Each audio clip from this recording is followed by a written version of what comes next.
And we are live, guys. Welcome to another live stream from the Women of High Value channel. My name is Joseph Darling. Today, we will react to Cole Hastings. I ask strangers why modern relationships fail, which is going to be fun. I don't know who Cole Hastings is, but I'm sure he's a pretty cool guy. And go subscribe to his channel.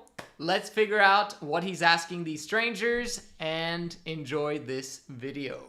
Dead. I think men just need to do better, honestly. Modern relationships are different. The world has changed a lot in the past 50 years, or even just the past couple of years. And with that, the way that people connect and be intimate with each other, or themselves, has too. Today, I wanted to do something a little different and get the public's opinion on this. Whether these changes are good or bad, and what this means for the future of dating and marriage. And towards the end, I get their opinion on why male virginity rates have risen so rapidly in the past few years. Oh my gosh, this is gonna be a great video.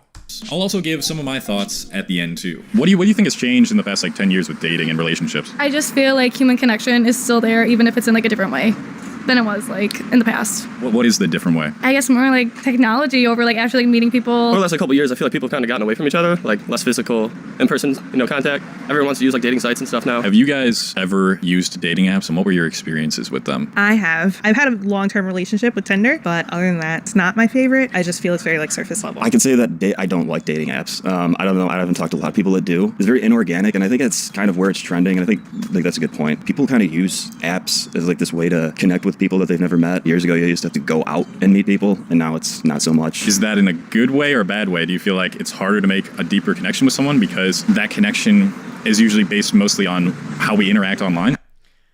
Okay, these are fantastic questions. It's I'm just absorbing, and that's why I'm not even saying anything. Usually I'll say tons of stuff immediately.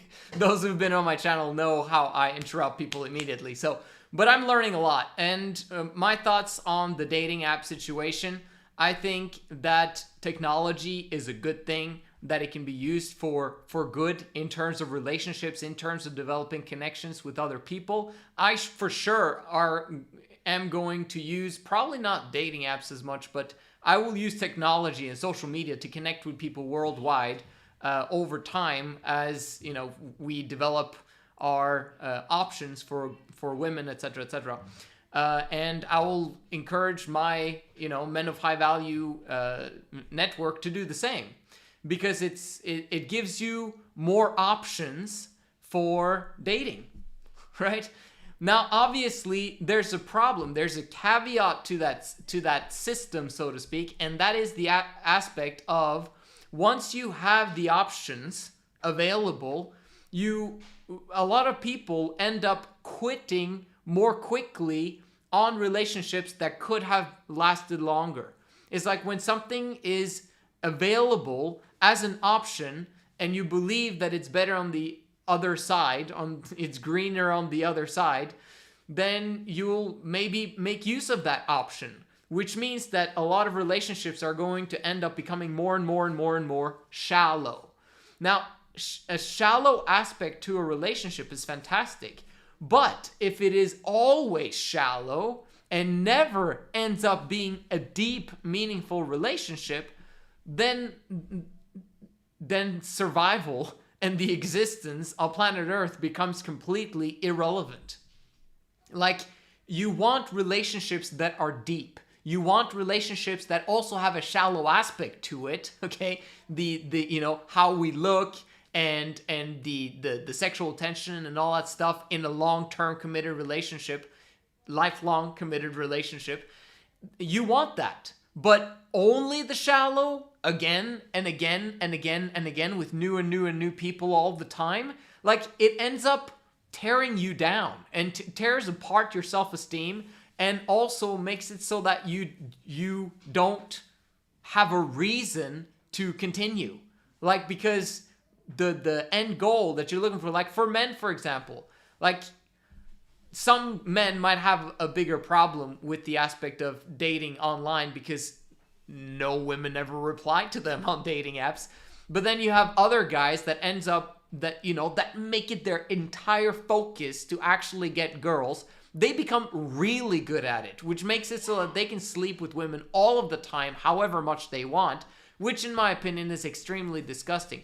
For women, on the other hand, in their in teens and in their 20s, late teens and in their 20s, they have so many options if they're attractive looking.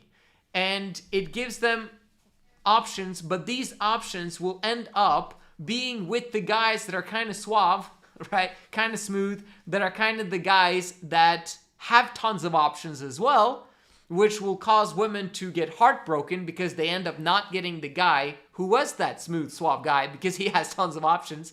And then they're basically heartbroken and they slept with him and he kind of used them, and they end up having a bunch of traumatic experiences from relationships and not being able to trust guys for the long term for when they want to establish a family, which is a huge problem. So you see how how problematic the lots of options create in society. But it's a good thing as well if we use it properly. So, there's a good and a bad side to technology always. Yeah, definitely. Why is that? It's really a negative influence because a lot of it is just basically making people like insecure because there's like better people on the internet and then they want to look up to them, and then it's like once they realize that they can't. Yeah, I think it's just You see that? The options, the aspect of lowering your self-worth happens naturally when someone can simply make use of you for a transaction, and then they don't need to be with you anymore because you don't really measure up to what they have in mind for the long term. You're just simply used short term. Who wants to be used short term for a transaction? Oh, we use each other and then we'll never see each other again. The problem is, if women use that kind of a system, it kind of works for them because then they're the ones who reject the men, and then it's not really that big of a deal for them, except that they're increasing their notch count continuously, and that's how they devalue their value in high value men's eyes. While if they suddenly meet a guy who begins to do that to them, they're crushed. You're completely crushed. And it's a problem. It's a big problem, but we're solving that with this channel. Make sure you subscribe. creating distrust. It's just, it's because it's so overused and there's so much fake stuff on there. Everyone's trying to be a certain type of way or like pretending that they want certain stuff. It's very misleading, I feel like. And so there's a lot of distrust, I think, with online dating, and that's kind of making people want to stay away from it, to stay screwed in relationships entirely. The pandemic last year, Wow, that was so well said. Distrust. The most important aspect of deep relationships is the trust that you have for each other. And people very often post fake stuff. And then they meet up, and it doesn't matter really that it's fake, especially as a guy, even as a woman for that matter, but because you're lying, because you're trying to get a higher value guy. But it's a short-term strategy because you'll end up, like, the truth will eventually come out. So there's no point of, like a resume when you apply for jobs. There's no point of embellishing too much on the actual reality, because they'll figure you out eventually anyway.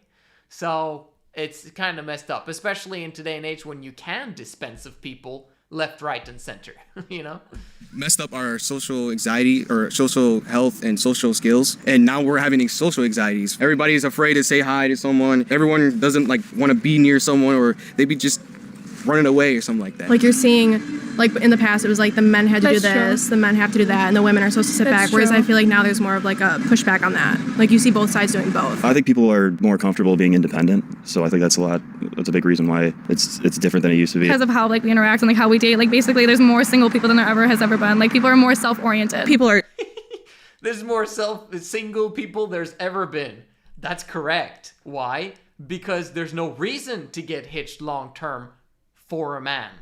For women, when they have tons of options in their late teenage years and in their 20s, there is no reason to, although they do choose to do it a lot of the times, because women are wired to have one great guy for life. That's how they're programmed. But because they have so many options and they're being taught by society that sleeping around is not a big deal, then what do? You end up using that mating strategy to continuously try to date up or try to find the best guy possible, and it ends up in the end making you massively miserable. The long-term consequences of that short-term mating strategy is horrific, and it's bad. Depending more on independence than, relationships. So everything's going to be about just people and themselves, not. Yeah, single life it's okay in your youth because you've got tons of options.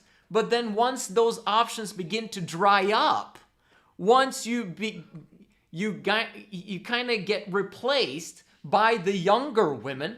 Okay, so this is the aspect of the difficulty for women these days who are independent, who are single, who choose the short-term mating strategy and don't lock down a great guy in their early 20s. That's the absolute best thing that I can recommend for women, is to lock down a great guy in their early 20s. What is a great guy? Someone who never ever dispenses of women. That's a great start. Someone who always wants to improve. Okay, that's the only thing my wife was thinking about when she wanted to marry someone, okay, which ended up being me. Was like, she just wants someone who continuously improves and is in like the personal development space. Like for her, that's like, if he continuously honest, integral, and wants to continuously improve, that's what she wanted, and that's what she got. And at the same time, you also want a guy from the men of high value system. Why? Because we can offer you the 3 in love concept. We can offer you love forever. Okay, like to have the opportunity of being in love forever.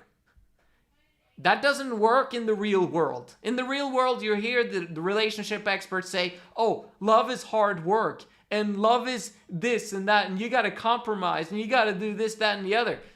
3 in love is completely different. And if you don't know, make sure you subscribe and check out the other videos on this channel, because 3 in love is such an amazing concept, allowing women to have joy, bliss, and happiness forever throughout their entire lives, because they are with their best friends for life in the same home, living there harmoniously, because the man takes the blame continuously. So independence, being single, yeah, kind of nice in your late teens and in your early 20s.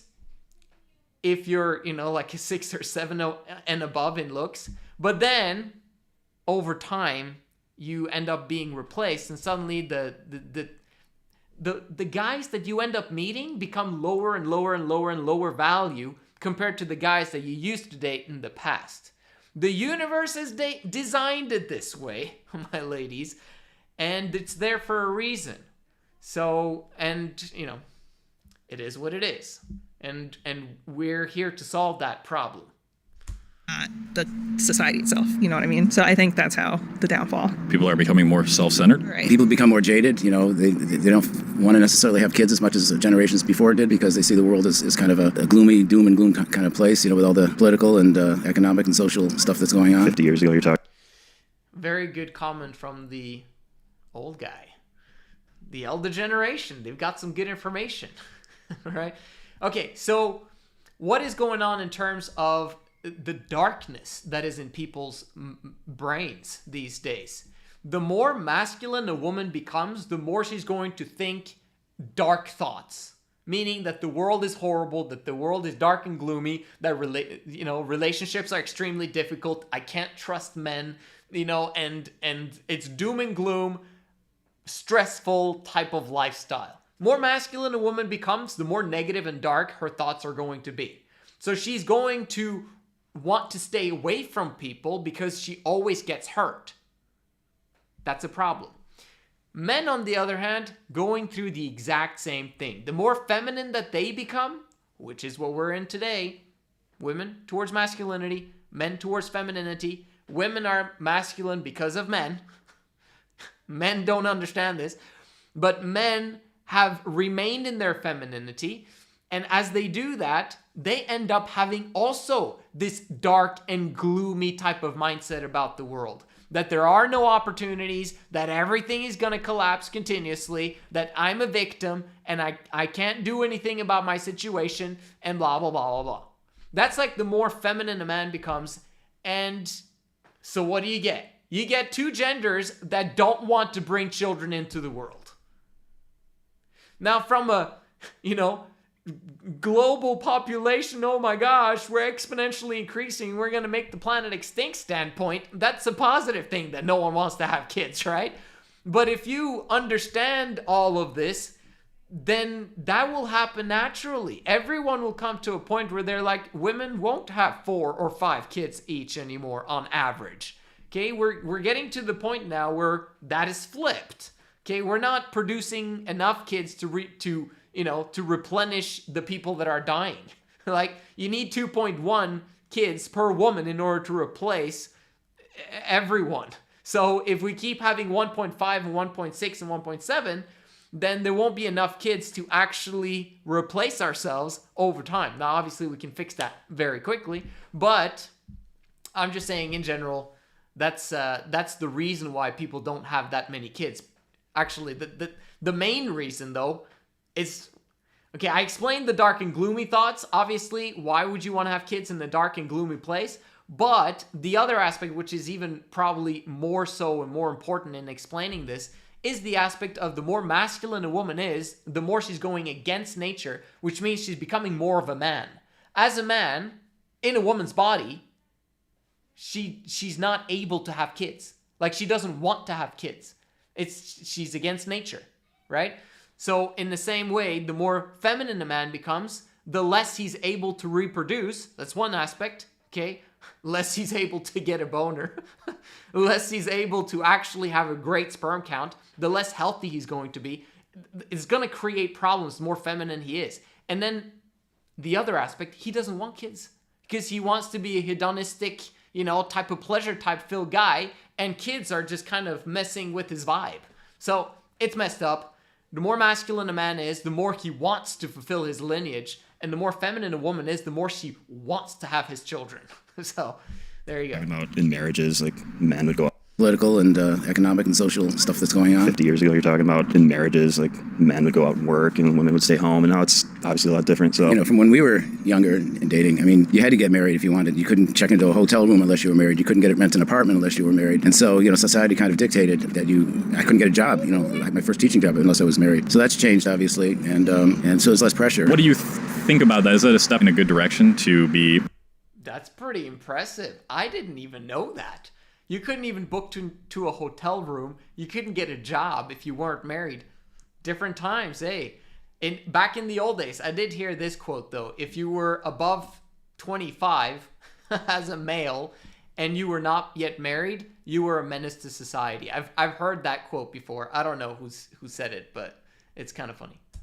Breaking, like, the typical gender roles? In some ways, it's better. Yeah, I think it's honestly based on, personal preference. The typical gender roles? Think about that. Is that a step in a good direction to be breaking, the typical gender roles? In some ways, it's better. Yeah, I think it's honestly based on, personal preference. Everybody's experience is going to be different. Because I think there used to be, a lot more pressure on things that I find to be, negative, back in the day. Like what? I think in the present day, consent is more apparent. If you meet someone this way, that might work for someone, and if you meet someone that way, it might not work for another couple or whoever. I don't know. I guess I'm looking at it from sort of a feminist viewpoint, sort of kind of women get to choose what they do with their bodies more often and stuff like that. I don't think it's... This is very interesting. I love what these women are saying here because this is crucial information in terms of understanding why feminism actually happened. Very often people are just talking about, oh, we need to return back to patriarchy, and it was so much better, back in the 50s and 60s because then we had traditional families and we had traditional gender roles and women knew their place, which was in the kitchen, and which is, by the way, where they actually would be happiest, okay, hold on a second, if they were surrounded with their best friends. Okay? What happened back then, they weren't surrounded by their best friends. It was one woman in the kitchen, barefoot, taking care of the kids, doing their best, but it was way too much responsibility on one woman. You can't do that to women. Okay? And men, like she was saying, basically owned the women, and there was no consent. Although there was some consent, but it was like the man took what he wanted and he had a lot of say in the family. And very often that was taken to the extreme where the man broke some boundaries and did things that he should not have done. And this happened in a lot of families, okay? But of course, there were also some great families as well where men were actually really good and taking care of their wives well and blah, blah, blah. But this is a root problem of monogamy, guys. This is not men are evil or women are evil or whatever. The reason why it didn't work out and why feminism came along is because of monogamy. Because I posted on Instagram yesterday and I said, in monogamy, you cannot have monogamy without tyranny. There will always be a tyrant in monogamy. It's either going to be the man, okay, and they won't be with the consent of the woman, right? Some things will be done without the consent of the woman, whatever it is. And then same thing with the woman being a tyrant. That happened a lot too. There's always going to be one. Well, why can't they just compromise and just get along? If they just compromise and get along, the woman will always be the one that's the tyrant because of her intense emotions. Why will she always be a tyrant? Because she doesn't have her emotional needs met. Never in the history of the world, if a woman is monogamous, will she have all of her emotional needs met. She needs women that are going the exact same direction as her, who worship the same man. Okay? Like 3 women, that's what we teach. 3 women sharing one wealthy man who takes the blame continuously and is leading them the right way. Women need that from emotional fulfillment standpoint. They need other women around them. Why? So that they can be feminine and be unburdened and be able to handle the pressures of family life, taking care of the responsibilities of kids, home, the husband, and family, extended family, etc., etc. There's so much for one woman to do. Like, it's too much. Feminism came along, and now we're beginning to see the aspect of both genders. Before, it was just what the man said, and that was law. Now we're actually taking the women's perspective into consideration, and then obviously women will take it to the extreme, because feminism, in the end, causes way more problems than it solves. But it wakes us up to the aspect of women have emotional needs that were not being met in the old system. So something needs to change. Something needs to be reformed. One of those things that need to be reformed is monogamy is a problem. However, sleeping around is even worse. Okay, so monogamy led to us, all of us, okay, 90% of the people sleeping around with people that they're not committed to for life. That's a bad thing. And it's a natural consequence of monogamy being the root cause of this. Why? Because in monogamy, people are unfulfilled, especially sexually. Extremely. Okay? It's creates such a deep problem that festers in the parents, and then it festers into the next generation because the parents didn't really have a completely working relationship. And the kids were the ones who got the biggest brunt of that. And they're growing up traumatic, having all of these things that they need to heal from. And then they're trying to build relationships of their own. And guess what they end up starting? Oh, a monogamous relationship that ends up being serial monogamy. And then over time, it's never solved. And the reason why it's never solved is because they don't understand female nature and they don't understand 3 in love. 3 in love solves the equation, solves all the problems, and helps women to feel unburdened, to feel like home again.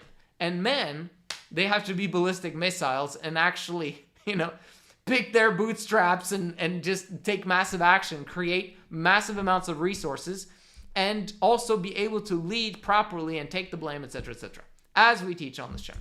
Worse. I just think we're kind of in this transition period where we're trying to figure it out. Do you think it's harder to stay loyal and cheating is more common nowadays? Maybe it's just it's easier to find out that your partner is cheating now. I think that definitely. Like hookup culture, being out there just to be out there, not really seeking, personal connection with people. It's definitely seems like it for a lot of people that I know, especially, like I said, I'm in my late 20s. A lot of my friends and people I know have gotten married or are already married or engaged. And some of them you kind of see from the outside that they don't really work out. So I think the mindset is definitely different than... Why is it not working out? It's never worked out, guys. Like, you have to recognize that monogamy has always been a huge problem. Always. It's just that women didn't really have the option of leaving. Women didn't, like, one, you weren't allowed to. Like, for hundreds of years, if not centuries, okay? I guess that's the same thing. But women had to stay in their marriage. Back in, like, that was the thing.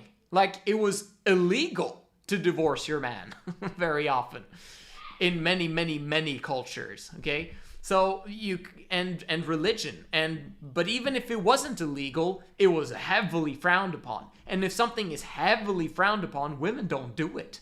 They need to feel to belong and to feel accepted. And so as a natural result, they end up not doing the thing that might actually help them get out of the situation that they're in, but they can't. And so they end up having to suck it up, become masculine, and do what needs to be done anyway.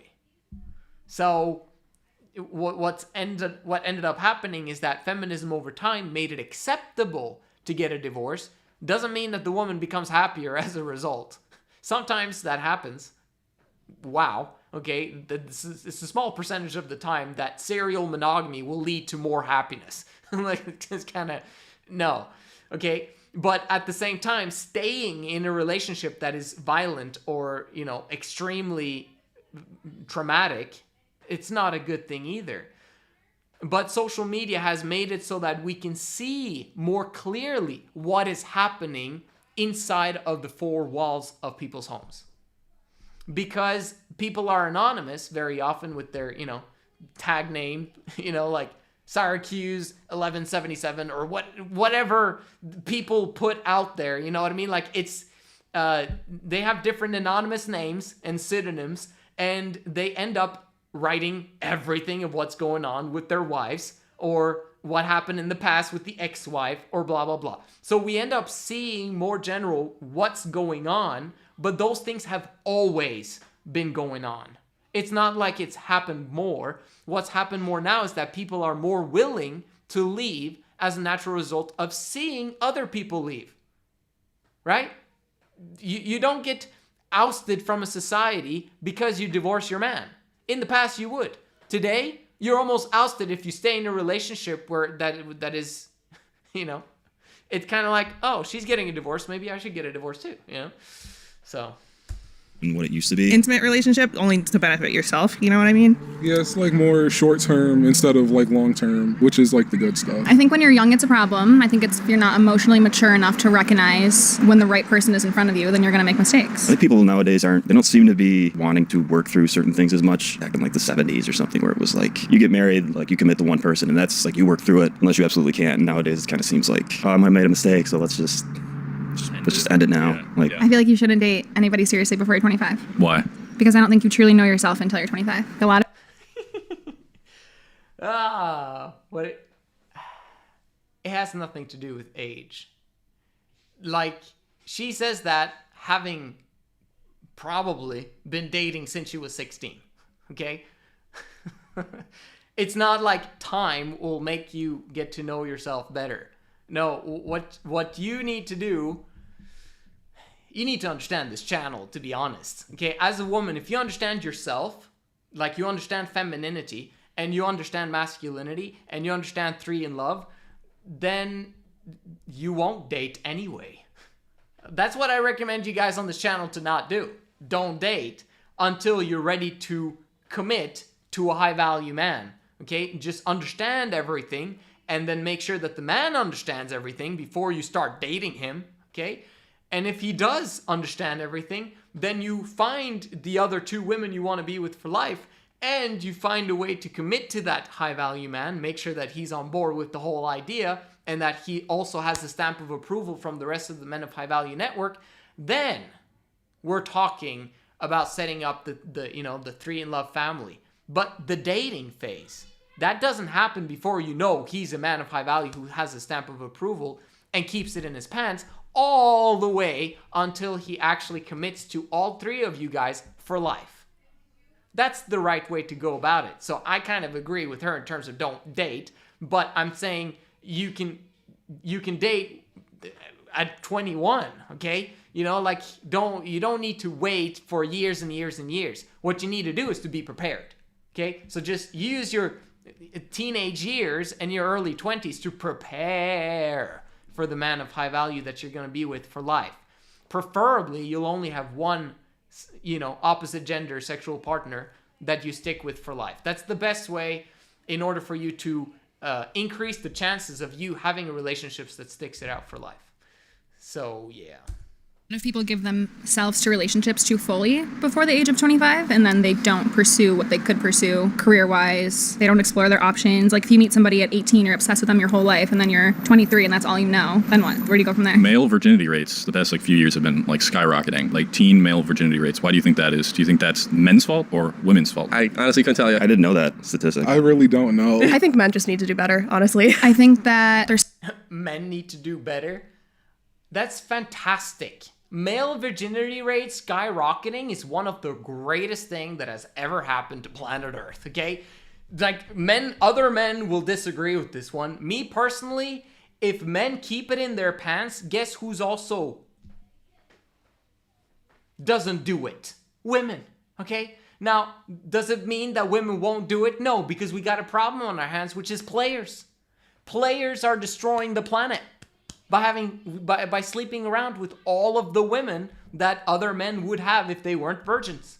Okay, but we want to create a society where men are naturally virgins, naturally, because fathers actually protect their daughters and make sure that men don't have access to their daughters before they're ready to commit for life. Okay, in a 3-in-love society, you can actually create that because one man will take 3 women. Very quickly, if all men actually began to believe in this philosophy, that's going to take a lot. But let's say if we got 1 billion men to believe in this philosophy, 3 billion women would be off the market immediately. Right? Obviously, they have to qualify and they have to receive stamp of approval and all that stuff. But in general, that would take women off the market. Which women do you think would be taken off the market? The best women. Exactly. Okay? So these would be women that players in general wouldn't want to sleep with anyway. So we're literally massively increasing the value of women. So they're not being used and then tossed to the wayside. They're actually being protected and provided for and kept unburdened for life, which is the only way that we can create heaven on earth. Okay?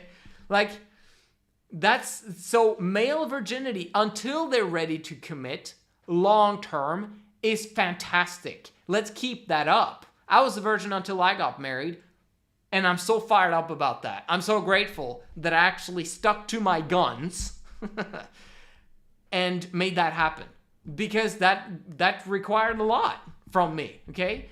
So, yeah, in general, male virginity, fantastic. Female virginity, even better, okay? But that's men's fault.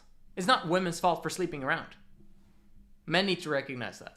scared, maybe. I don't know why, but it just seems right. It seems right. Why? They hide behind the screen. Like, yeah, that's definitely, social media definitely plays into that. In our generation, women now, more weird and very ghetto now. Do women have anything to do with it? Anything at all? I don't think so. I think if anything, women are more promiscuous than they used to be. Like the guys that I know, they're just more immature. I don't know why. I think they don't think of it as a serious thing. It's still like something you like giggle about in like science class. I think they lack emotional intelligence pretty often, and I think a lot of women in the modern day are aware of that. Like, we're supposed to have this role where we have to like approach, females, and so like, I think that I don't really mind it too much, but I think just because it's like that we have this like idea in this mind frame, it creates a lot of pressure. I think that men are just afraid, or maybe women are getting more selective. I don't know. You said there for a second. Are women getting more selective? Maybe. He's almost like he believes that women are more selective. Women are, I would agree. Don't we want women to be more selective? Because like the more selective women are, the evolutionary speaking, we would have a better species over time, right? Now, very often women don't pick the right guys, okay? They'll often pick bad guys, but at least they'll pick guys who are able to survive, kinda. Okay, like from a selection standpoint, women have a hard time selecting guys. They're selective, but they're selecting very often the bad guys. I have a video about that, why women do that. That's a whole nother story, a whole nother video for another time. But in general, women will select the best guys that are making themselves available. So if the guys that are good guys and nice guys are not making themselves available, then women are going to pick the bad guys, right? Because they're the ones that are available and that are approaching and that are initiating. Okay, so, but this is because of the society that monogamy has created over time. Monogamy, again, is the root of all of the relationship problems that we have in the world today. 3 in love would not create all this crap. 3 in love would create happy families, which would then create fulfilled children, which then would grow up and have happy families, which then would create fulfilled children, which would create happy families. Like, it would be a continuous heaven on earth type experience, while men would have to struggle and, you know, and go through rejection and go through a lot of hardships in order for them to succeed, in order for them to get the trust and respect of the fathers of the 3 women that they eventually hope to get, right? That's the kind of society you would want, not today's society. Today's society is messed up because you can be 14 years old, you meet a girl in school, you kind of like her, and then you can actually sleep with her and the father actually doesn't even care. Like, what is up with that? What is going on, right? But we know why this is, and it's because men are feminine and men don't have capacity and believe that feminism is great and that, that women should be able to sleep with whoever they want to because that's what your mother did, when she was in her teenage years. Messed up. Men need to level up and they need to be more protective of their daughters. And they need to believe in 3 in love. Seriously. Me? Why do you think that is? It's so hard to say because I feel like I'm so out of it, but I don't know. I just feel, I don't know. That's such a weird thing to ask somebody. I don't know. What do you think? I think it's due to men losing the ability to approach women. And, it could play into men's testosterone rates falling and all that shit. And then also that women get way more attention and validation than ever before because they can so easily get it on social media. So their expectations are much higher than reality. The average guy who's just average looking doesn't usually stand a chance with just like an average looking woman. Yeah, I feel like you can get a blue check mark in your DM so easily now. Right. What would be your advice to like relationships happening less, marriages happening less, to I guess guys who are afraid to approach women as well? What's the solution to all of this? I was like really nervous a whole bunch of different times, but like one of the first few times I remember in my life, my friend was like finally just like, oh, just go talk to her. I used to see this girl at a park all the time and I wanted to go say hi. I was like a teenager, and finally one day it's just like, dude, just go do what you talk about all the time. And like I finally just like walked up to her and like it was so awkward, but like I just like said hi and like told her like I see her here sometimes, I live in the area and shit, and we just clicked. Like we stood there and talked for like 45 minutes, and like a couple days later I think I asked her out and we were dating for a while. That's amazing. Yeah. Take chances sometimes. Absolutely, dude. People just aren't doing that as much. It seems more guys are more scared to take a chance. Yeah, it's a shame. Let that be a lesson to you. My whole view about relationships is. Do I recommend that guys should initiate relationships with women? Well, women aren't going to initiate them. So if men want to create a relationship with women, they would have to initiate at some point. Now, in 3 in Love, it might be a bit different, actually, because women might need to approach the movement a lot more to say that they actually want 3 in Love and all that stuff, because there's very few women out there who actually want 3 in Love because they don't understand themselves. Like, the more a woman understands herself, the more she'll understand that 3 in Love, yes, it's for me, please, okay? Like, I want to find a man of high value, okay? Like, the more a woman knows herself, literally, the more a woman is like in La La Land and just goes through life and follows whatever's going around her, the more she's not understand 3 in Love. And the more she distrusts men, the less she'll want it. The more a woman trusts men, why not have a man who's wealthy? Why not have your best friends with you all the time? And why not have a family, all of you guys together? Like, it sounds like a fantastic arrangement, as long as trust in the man is present, right? So, what was I going to say about this? That people put so much pressure on doing the right thing and being somebody that they feel like the other person would like. But when you meet the right person, it's natural and you don't have to do that. And I can say that from experience because I've met people who I think I thought they were the one. I thought I was going to marry them. And it was anxiety and the rush and the butterflies. That's not real love. That's lust. Okay. Very important comment.